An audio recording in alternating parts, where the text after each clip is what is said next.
Hi again. In Christianity and Anti-Christianity, in their final conflict, Samuel Andrews, in the chapter The Falling Away of the Church, Its Origin and Nature, he's just deplored the loss of the first love as depicted for us, typically in the letter to the Ephesians in Revelation chapter 2. He says, let us now note briefly some of the consequences to the church of the loss of the first love. First, as to its unity, we must here distinguish between the unity of life and the unity of love. The first cannot be broken by man. Whatever divisions and enmities may arise in a family, its members remain one. Love may cease, the vital bond remains. They cannot cease to be brethren. It is so in the church. All its members are one in the unity of a common life and cannot cease to be one.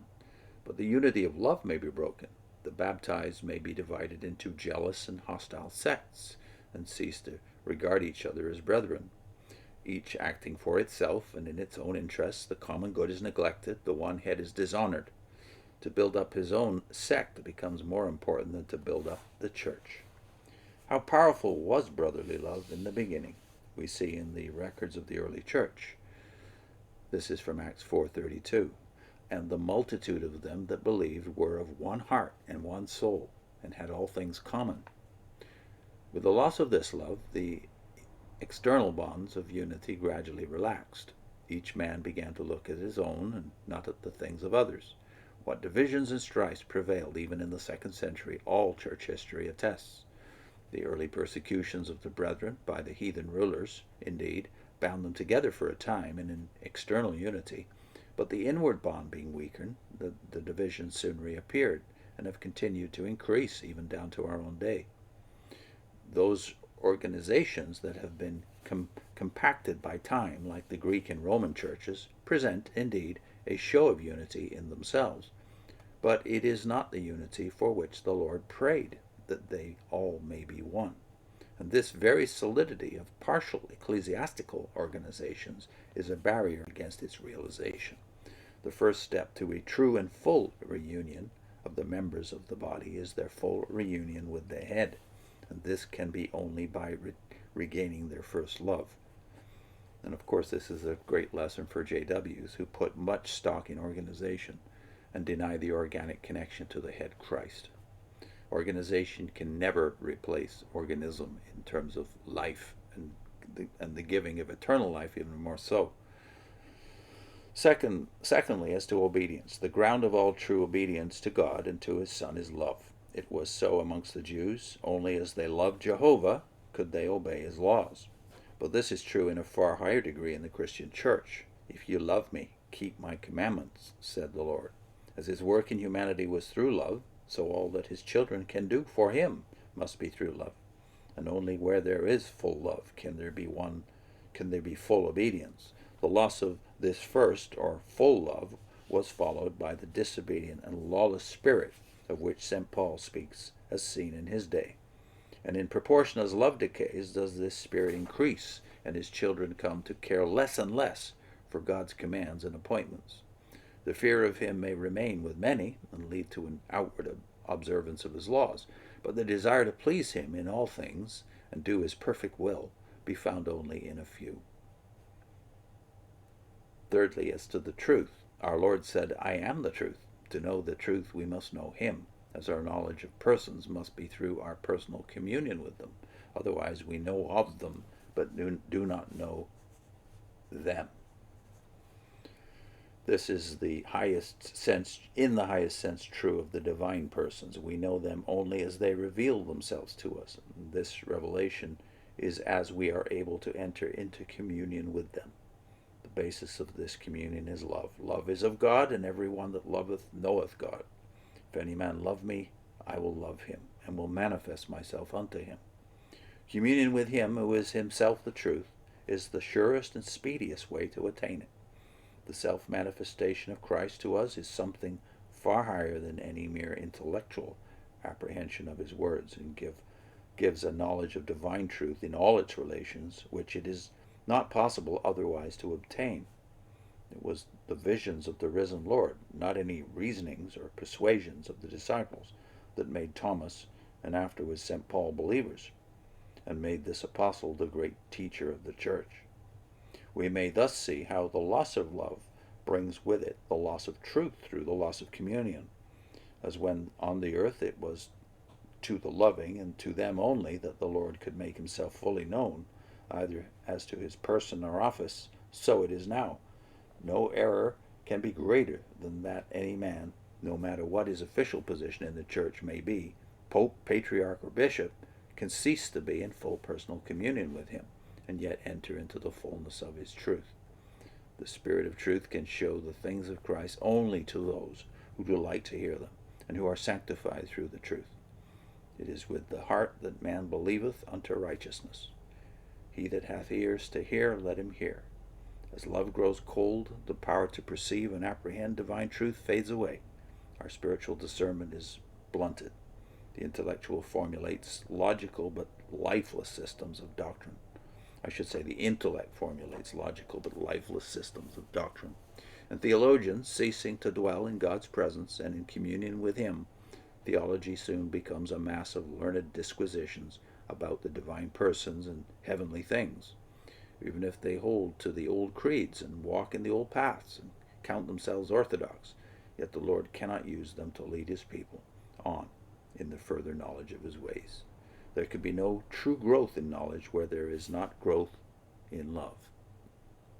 We must thus understand why there have been such almost endless disputes as to the higher truths, the Trinity, the Incarnation, the work of Christ, and in general as to the purpose of God in man, because the right knowledge of his own person is the key to the divine purpose. He said when about to send the Spirit of truth, "He shall glorify me, for he shall take of mine and shall declare it unto you." His disciples had been gradually growing into a larger knowledge of his person from the time he first met them on the Jordan till the day he ascended. Ascending, he entered into a new condition of being, was glorified, and made head over all of the church. Now will he, through the Spirit, reveal himself as thus exalted, and the church come to a further and higher knowledge of his person as the heavenly man, and so be able to bear a clear and distinct witness to him. But if hindered in this revelation of himself from heaven through the spiritual incapacity of the disciples to receive it, they must fall back on their records of his earthly life and find in this, its lower stage, the proof that he is the Son of God to be given to the world. The true witness is to him as he is, and this witness can be borne only by the Holy Ghost through his church abiding in full communion with him. Then he has a note about Christ's earthly life and its relevance. It need not be said that a knowledge of the earthly life of the Lord is necessary to understand aright his present heavenly life, but as every later stage in a divine work illustrates and confirms the earlier, so it is here. The life on earth gave the basis for the life in heaven, but the continuity of the two must be proved by the last, and from the present we look back and judge the past. Thus the Gospels can be rightly read only in the light of the Lord's present heavenly life. If this life be denied or ignored, the Lord's words recorded in them become in many points unintelligible. The true significance of his works is not seen. Criticism, however, learned and acute, seeing only the earthly life, cannot comprehend it, or enter into the largeness of its meaning as the initial stage of a work which embraces the whole redemptive age. As the full-grown oak shows what was hidden in the acorn, so it is, or so is it, the heavenly man who fully reveals the powers hidden in the babe of Bethlehem, and only partially manifested in the man of Galilee. The living man is always his own witness that he lives, and the Lord in heaven will be his own witness, unless hindered, as at Nazareth, by the unbelief of his people. And he goes on. Fourthly, as to the desire for the return of the Lord and for the perfected union with him in the new life of immortality and glory.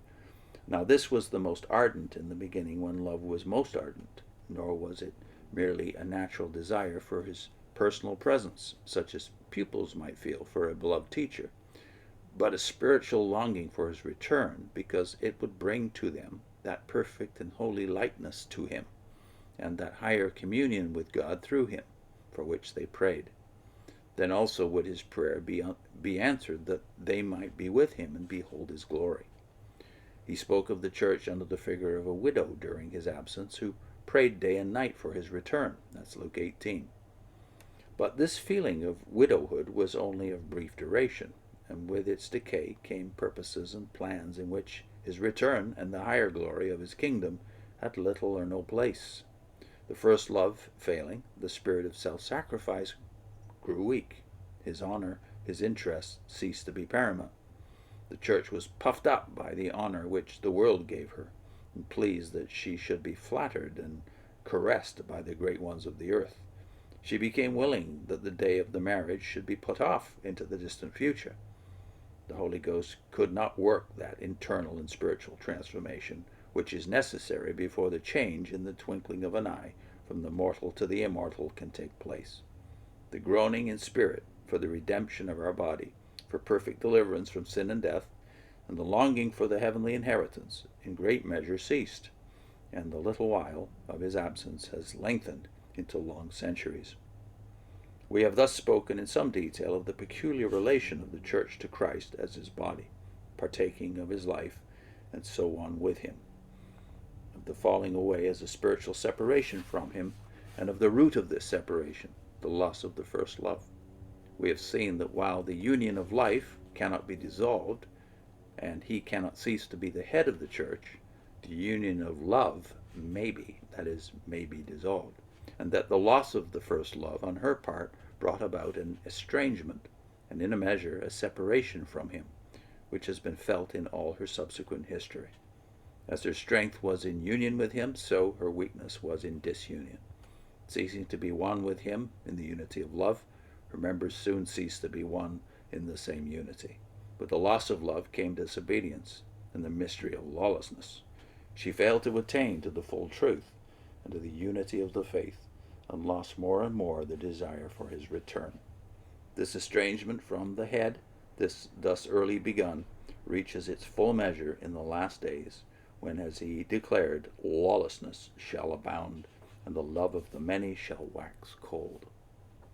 And so ends this first chapter of the falling away of the church. And the next stage, the initial stage of the falling away, he takes up in greater detail next time.